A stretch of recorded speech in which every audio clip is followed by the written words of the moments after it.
उसका मुंह देखता हूँ, होठ ज्यादा फटे हुए हैं, दांत बाहर निकलने को हमेशा तत्पर रहते हैं। झूठे और बक्की आदमी का मुंह ऐसा हो जाता है। झूठे दो तरीके के होते हैं, चुप्पा और भड़बड़ाया।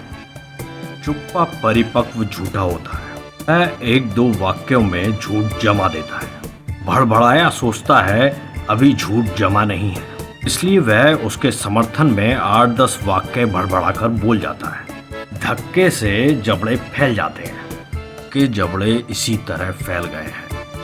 इसका मुंह पके फोड़े की तरह है जिसमें झूठ का मवाद भरा हुआ है। जरा छेड़ने से मवाद बह निकलेगा।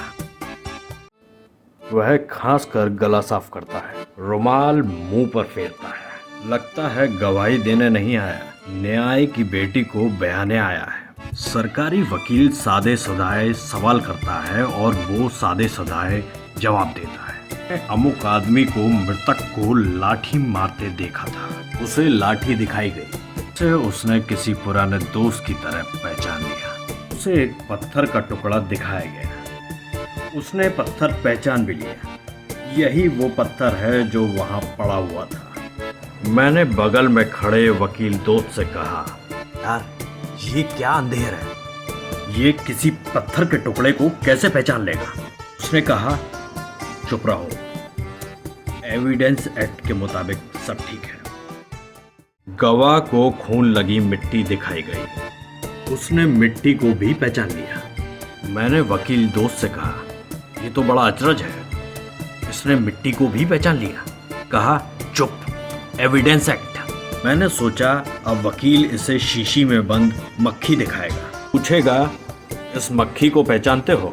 कहेगा ये वही मक्खी है जो वारदात के वक्त वहां भनभना रही थी, मैंने पहचान लिया, इसकी शक्ल मेरी माँ से मिलती है। एविडेंस एक्ट, इसका कमाल है। हरीशचंद्र ने जिस ब्राह्मण को सपने में दान दिया था, अगर जायदाद पर कब्जे के लिए अदालत जाना पड़ता तो वो भी 2-4 गवाह चश्मदीद खड़े कर देता। वे कहते हमारे सामने इस विप्र को राजा हरिश्चंद्र ने दान दिया था। वकील पूछता, उस वक्त तुम कहाँ थे। वे कहते, हम भी राजा साहब के सपने में थे।